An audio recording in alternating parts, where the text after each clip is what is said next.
You guys all called me crazy. You guys called me crazy. And there's evidence of it. You guys called me crazy when I said Hailey Van Lith was going to be an All-American. You guys called me crazy when I said that Hailey Van Lith should be a top 20 player when ESPN didn't have her in their list. You called me crazy when I said that Hailey Van Lith is not that bad, and the only reason the only reason that she looked bad was because Caitlin Clark cooks everybody. You guys told me that her leaving Louisville meant that she was going to ruin her career and she wasn't even a good college player anymore, despite the fact she was an All-American. You guys said all that. Hailey Van Lith just destroyed Notre Dame. Absolutely destroyed Notre Dame. And not only did she destroy Notre Dame by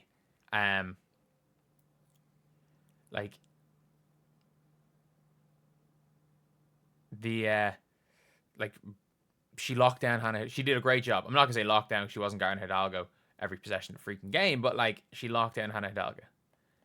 In this game, I'm gonna talk about Hailey Van Lith's redemption, but we're gonna talk about this game first. And look, this game was really back and forth. There weren't that many big leads. Early on, TCU were up by a good bit, and then Notre Dame actually went up by a decent chunk to start the second half. Then TCU came back. I thought when Notre Dame got it to 9 points, I thought it was over. I genuinely thought it was over. But they just pulled it back. And a whole TCU team. And again, look, I understand TCU are a bunch of super seniors and they're a bunch older than everybody else, but outside of what year is King actually in? So King is a senior. The 4 seniors in the starting 5 of Notre Dame. So it's not like Notre Dame are this super young team either. They are they're not Notre Dame could lose their entire starting line minus Hidalgo next season. But Hidalgo had one of the worst games she has played in college. She went 3 of 19 for the field. Yeah, she got to the line for a bit. I think she bricked 2 free throws at the end of the game, though. It didn't really matter. But Hannah Hidalgo had one of the worst games of her season. Yeah, she started off okay, I guess. She had a really nice steal kind of late in the game when it was still a ball game. She got a really nice steal from Van Lith after Van Lith kind of locking her up the possession before. But none of that mattered. None of that mattered. And the best player on the floor was clearly Hailey Van Lith. Olivia Miles might be... I don't know what has happened to Olivia Miles, but she's not going to fall too far in the draft. She's not going to fall below Washington. But if you are Seattle and you take Olivia Miles over Dominique Malonga, you are crazy. And I mean that. Any team who takes Olivia Miles, who has stunk it up the last 10 games. She scored, actually, maybe not the last 10. But against FSU, she was very poor. She did nothing in either overtime at this NC State game. Since the NC State game, Notre Dame looked terrible, by the way. They haven't beat anyone particularly good. They beat Michigan by 20. Actually, Michigan maybe aren't that bad, I guess. Michigan aren't that bad. But still, the first time they come up against a team of comparable quality since the NC State game, they lose. Heck, they lost again. They lost to Florida State. They lost bad games. They lost real bad games. And it is always a tough one when you're looking at a team like this who didn't hit form going to the tournament and expecting them to do so. For Maddie Westbeld, if you're Notre Dame, she might fall to the 3rd round.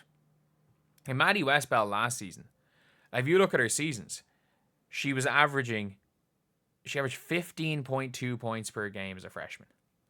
15 points as a freshman, 11 as a sophomore, 11 as a junior, and then 14.4 as a senior. She would have been, at worst, the 14th pick in last year's WNBA draft.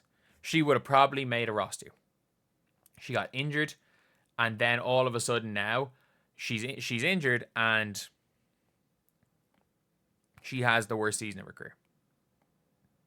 Like, she shot the three so well up to a point, and then it was just, again, she started off playing pretty well. And her points, like, she was still averaging about 10 a game. Then since they were losing 6, 5, 9, 6, 0, 12, 4, 7. It's just not good enough for a WNBA candidate. However, I hate to say it, because she's like 30 years old, and obviously all the off-court stuff, and you hope Sedona Prince fails miserably, but Sedona Prince was good today. Sedona Prince was really good today. The best player on the floor by a mile was Hailey Van Lith. Like, that bucket that Van Lith hit, was it to go from like 5 to 8? Like, they had a little bit of a lead. I think they had pulled it out to like, there was a shot that she made. I think, yeah, sorry. It was 65. Hailey Van Lith made a jumper. Then they came down. King made a layup. And it was back to 5. And you're like, okay, maybe. I don't know what's going to happen now. And the next possession, Van Lith goes and hits a 3. And it's just the way she was. She like the hezzy on Sonia Citron going right there to basically ice the game as well. There were so many impressive things that she did. Hailey Van Lith is just a hooper. Flat out. I don't think there's any other way you can describe. There's any other like really accurate way you can describe Hailey Van Lith is that she just, hooper might be the best thing. Like, she just goes and does her thing. She will cook anyone. She will cook at the WNBA level, by the way. Like, she is going to be able to score the ball at the WNBA level. And with the way she played defense today, I don't think she's going to be a good defender. I think she's going to be a good enough defender that, like, she's not going to be just completely unplayable. And yeah, this is the best game I've seen Hailey Van Lith play ever. And again, I watched about 7 or 8 TCU games this year. It's not like I was watching every single TCU game. I watched a couple of her tournament games for Louisville, where, in fairness, she was very, very good. She was very good. And